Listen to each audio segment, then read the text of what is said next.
Nós vamos dar continuidade. Hoje é maratona. Literalmente maratona. O que aparece.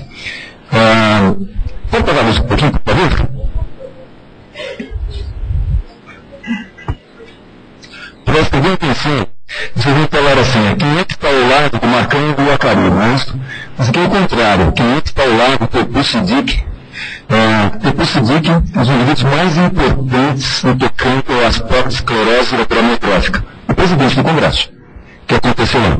Vocês vão entender a importância dele nessa apresentação aqui colocada. Próximo. Quando se fala em esclerose lateral amiotrófica, é importante entender o que nós estamos comentando. Há pessoas hoje pela primeira vez aqui. Nós estamos falando que há um comprometimento da via motora. A via motora é aquela que sai da região motora cerebral, na área motora. Os neurônios dessa área motora são neurônios grandes, eles têm um prolongamento bastante grande. Esses neurônios, eles cruzam do lado esquerdo para o lado direito, do direito para o lado esquerdo, e eles vão fazer contato com outro neurônio motor, que é o segundo neurônio. Outros neurônios motores na região, por exemplo, que vão dar nervito à garganta, neurônios bulbares, ou neurônios que estão na coluna, neurônios espinhais. Então nós temos o primeiro neurônio e o segundo neurônio. E quando se fala em doença do neurônio motor, esse simpósio era 23º simpósio, esclerose lateral amiotrófica, doença do neurônio motor. São doenças que comprometem a via motora. Primeiro neurônio, seu prolongamento, e o segundo neurônio. E há doenças que comprometem só o segundo neurônio. Por exemplo, poliomielite. A polio, ela afeta esse neurônio. E quando esse neurônio é comprometido, o que nós temos? A atrofia, o músculo fica sem tônus, com fraqueza, e com aquele tremor no carne, que é a fasciculação. E quando eu tenho um comprometimento do primeiro neurônio, além de eu ter atrofia, fraqueza, fasciculação, eu tenho os reflexos aumentados. Hiperreflexia. Portanto, quando eu tenho uma doença que compromete, que compromete essa via, essa via motora inteira, se eu tenho envolvimento do primeiro neurônio e do segundo neurônio ao mesmo tempo, eu estou falando de esclerose lateral amiotrófica. A esclerose lateral amiotrófica é a forma mais comum das doenças do neurônio motor. Ela representa 70% das doenças do neurônio motor. Daí, o Congresso se fala ela, embora seja um tipo das doenças do neurônio motor que nós estamos falando. E são vários tipos de doenças do neurônio motor que nós temos. O próximo. Nós temos a doença que os americanos conhecem como doença de Lou Gehrig. E eles dão como sinônimos de doença de Lou Gehrig para a esclerose lateral amiotrófica. Tanto que lá eles não falam ela. Eles falam Lou Gehrig disease. E Lou Gehrig, vejam só que interessante. A esclerose lateral amiotrófica é mais comum em homens. E é mais comum ao redor dos seus 55 anos de idade. Aqui já temos um problema. Eu comecei a ter a doença aos 35 anos de idade. Mas a doença, ela pode também afetar pessoas mais jovens. Ela pode afetar pessoas mais idosas. Na verdade, ela é mais frequente em pessoas mais idosas. Só que a população, com aquele pico maior ao redor dos seus 50 anos, ela começa a ser mais frequente nessa população ao redor de 50 a 55 anos. Será que eu posso dar um nome de Lou Gehrig para alguém que não representa a maioria, que é ao redor de 50 a 55 anos? Algumas pessoas questionam, portanto, esse nome que os americanos dão para nós. Mas ele foi muito importante porque ele trouxe a informação, ele trouxe a sociedade, ele trouxe a associação, ele trouxe o simpósio. E esse simpósio trouxe por quê? O diagnóstico foi feito depois de um período grande de avaliação médica, foram 4 médicos, foi um período de cerca de 8 ou 9 meses para fazer o diagnóstico, e já veio com o prognóstico. E o prognóstico qual foi? O senhor tem uma doença evolutiva, progressiva, irreversível, incurável, e como os americanos falam, fatal. Como se nós não fôssemos morrer. Nasceu, morreu. Ou seja, a fatalidade já está presente desde o nascimento. Só que eles fazem isso por causa do seguro. É importante isso, porque tudo é econômico. E se fala a respeito de dinheiro há muito tempo nos Estados Unidos. Lá. Eles têm essa necessidade, se falar a respeito dessa condição. O diagnóstico foi feito dia 19 de junho, 4 de julho, ele estava fazendo as retiradas do campo de beisebol, ele é o famoso jogador de beisebol. Por quê? O médico na época dizia, se o senhor continuar a jogar beisebol, na nossa experiência, que era pequena, mas ele falava que a doença vai ser mais rapidamente evolutiva, porque o exercício é ruim para essa doença. Eu falava dessa condição. Por investigação clínica só. Ele falava que a doença começava mais na mão dominante. O exercício era mais frequente. E ele era canhoto. Ele batia com a canhota no taco de beisebol. E a doença começou pela mão esquerda dele. E essa era a informação que o colega tinha na época. E por causa disto, o senhor tem que se retirar dos campos de beisebol. E assim, cerca de 2 semanas depois do diagnóstico, ele já estava fazendo retirada dos campos de beisebol. 60 mil pessoas apareceram no estádio que cabiam 30 mil pessoas. Foi uma comoção na cidade de Nova York naquela oportunidade. E os americanos aproveitam-se dessa história de uma forma benéfica para organizarem reuniões e para estimularem as pesquisas em relação à esclerose lateral amiotrófica.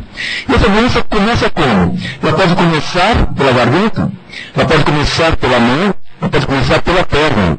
Só que ela tem uma história, e a história é interessante. Se ela começa pela mão, por exemplo, se ela começa pela mão, a mão, a representação dela na coluna, na região cervical. Se ela tem um início na mão, que se tem, ou seja, a região cervical, ela está afetada. Aquele neurônio que está na região cervical está comprometido. Aí aparece a fraqueza, aparece a atrofia aqui entre o dedão e o dedo indicador, que tem. E aparece a fasciculação na mão, no antebraço. E com o passar do tempo, começa a ter um envolvimento no antebraço. Mesmo mão, depois do braço. E o interessante é que quando eu fizer uma avaliação clínica mais específica para o indivíduo com ressonância magnética funcional, eu vou ver que na região contralateral cerebral eu tenho alteração também. Ou seja, nós temos uma via que já está afetada, não só naquela região cervical, mas a via que eu tenho, que cruza o neurônio, também mostra um comprometimento.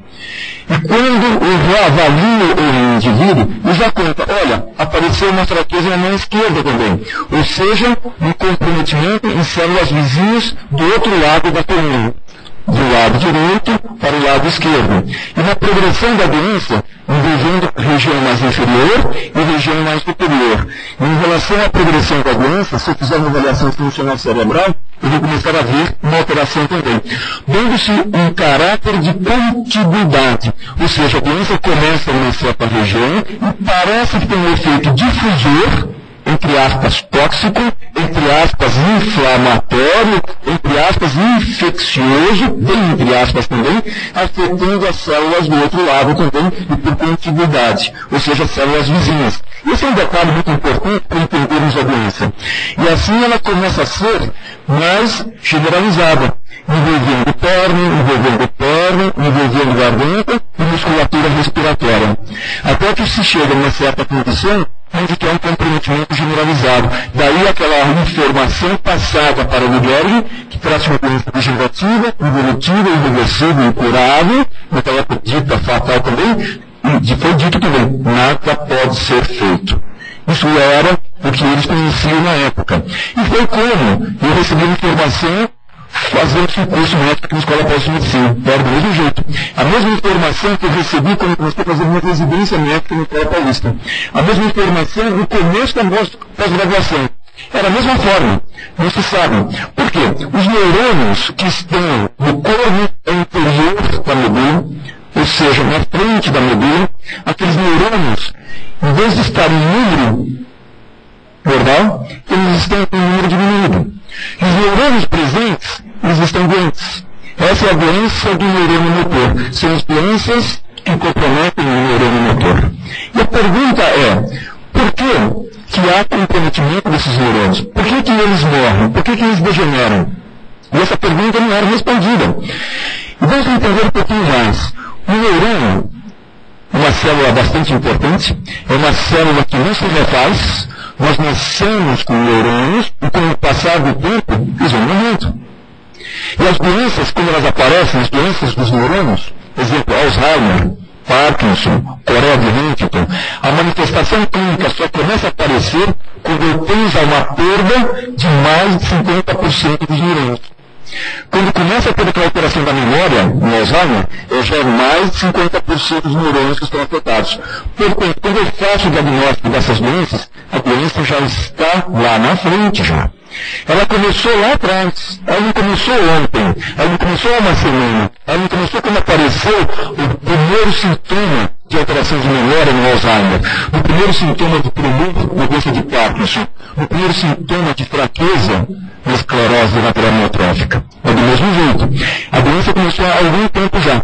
O neurônio é muito sensível, ele trabalha bastante. Para ele trabalhar, ele precisa ser estimulado. Então há receptores que são preparados para serem estimulados. São substâncias que estimulam o neurônio, que dão um choque no neurônio. E tudo aquilo que faz funcionar, mata.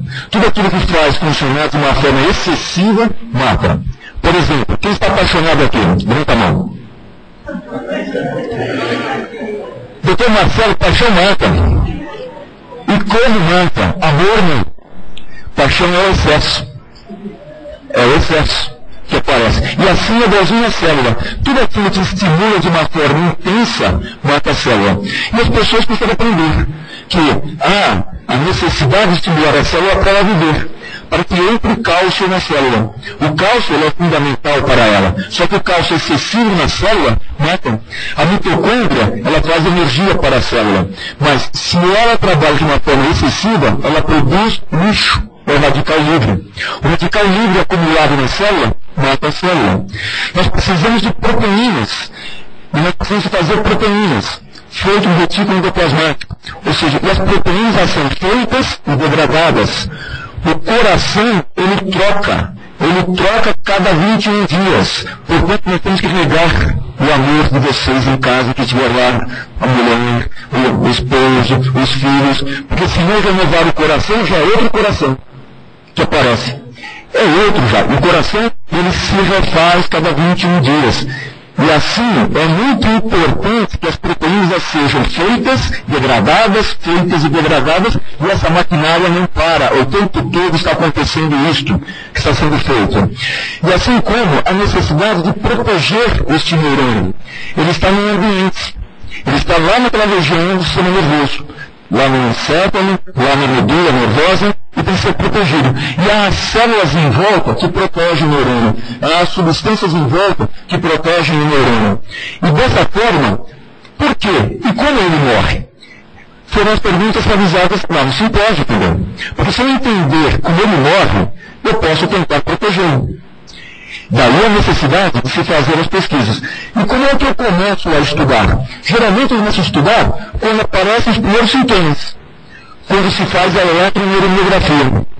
Na eletroneuromiografia, o colega que a faz, fala o seguinte: existem alterações neurogênicas numa mão, na outra mão, numa perna, outra perna, na região torácica, e isto é esclerose lateral amiotrófica. Então eu começo a estudar aqui. Mas, na verdade, eu deveria estudar aqui. Não tão pouco na morte só, quando acontecia antes, com necrópsia. Por muito tempo nós fizemos isso. O estudo tem que começar desde a concepção. O que acontece com aquela vida, durante a sua vida toda. Porque o que essa pessoa faz desde a concepção dela, o nascimento dela, durante a sua vida toda, nós vamos entender como que essas doenças aparecem. E o entendimento disso, logicamente, é aquela necessidade nossa de vivermos mais, melhor. Daí a necessidade de entendermos esses processos. E o que acontece com aquela vida? Desde a sua infância, nós estamos acompanhando. E tudo que aquela pessoa faz ou não faça, se ela expõe ou não se expõe, é que vai levar ao aparecimento de certas doenças. Ou não. Os fatores protetores. Se a pessoa tiver uma boa defesa antioxidante, lógico, as doenças elas têm mais dificuldade de se instalarem.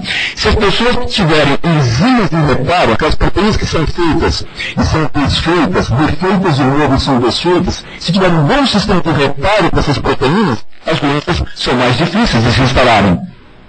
Se a pessoa tiver um processo de oxidação proteico, que é ruim, em excesso, vai ter a doença mais facilmente.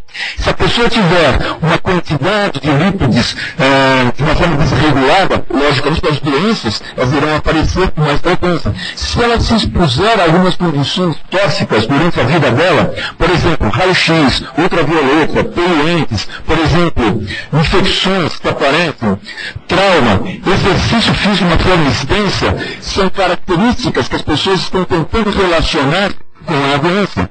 Aquilo que ela come ou não come também pode ser que tenha uma relação com essa doença.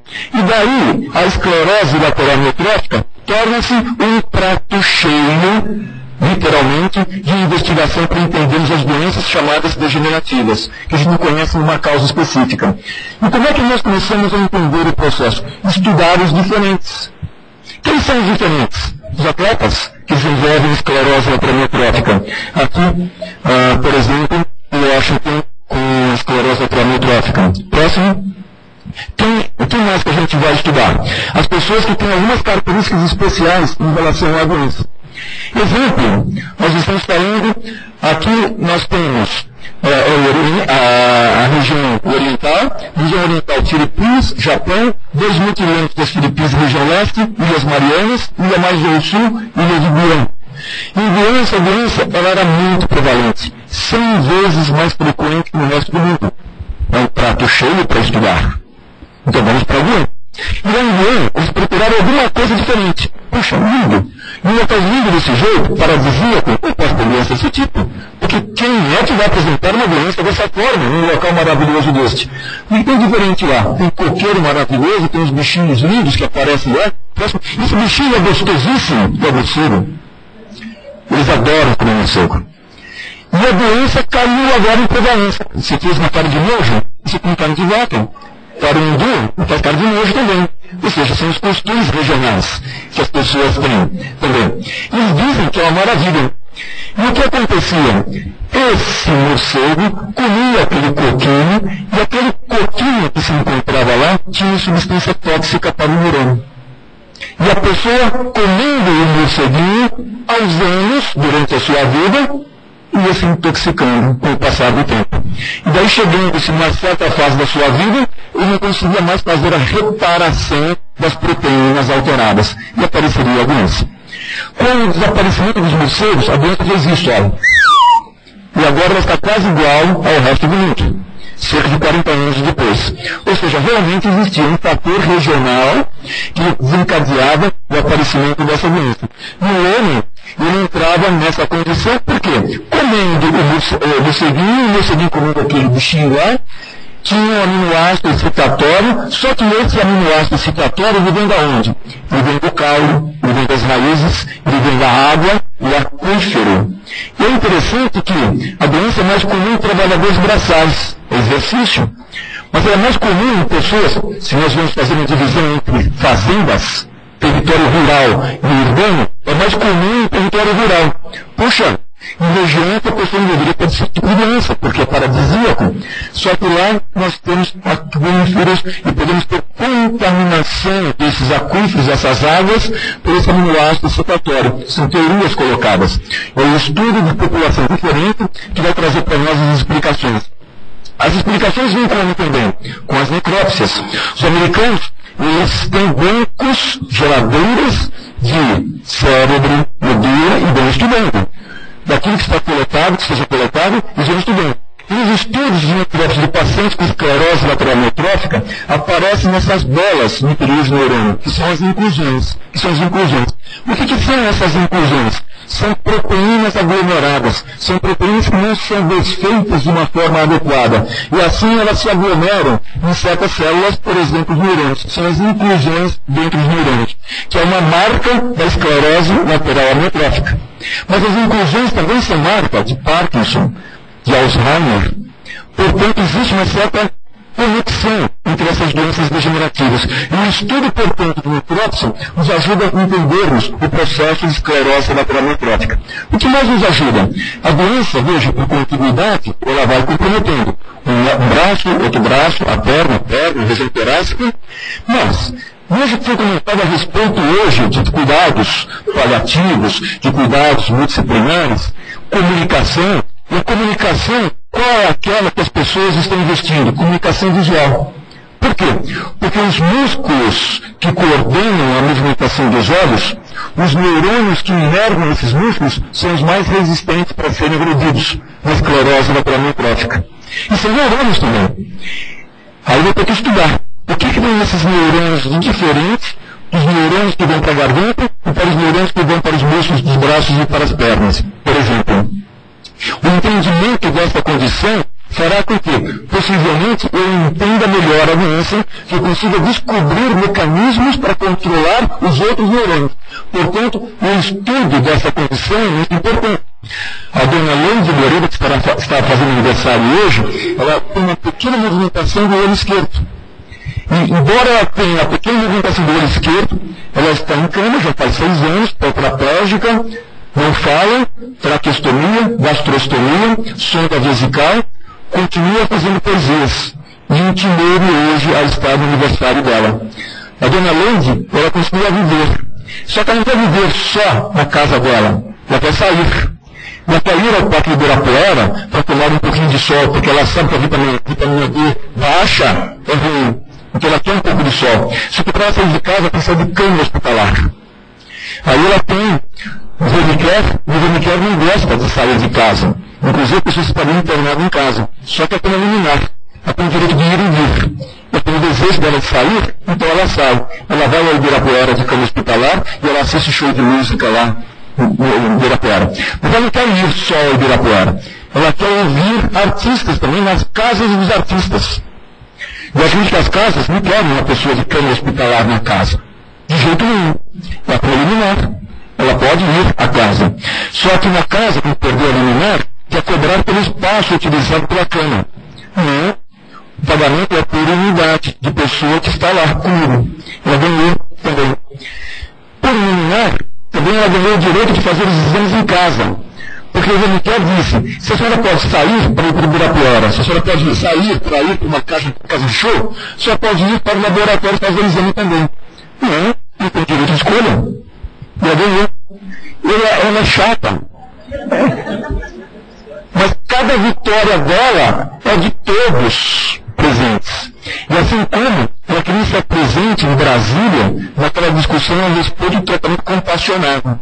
Ou seja, quando uma medicação se for positiva, que eu tenho direito a ter aquela medicação antes de terminar toda a investigação dela.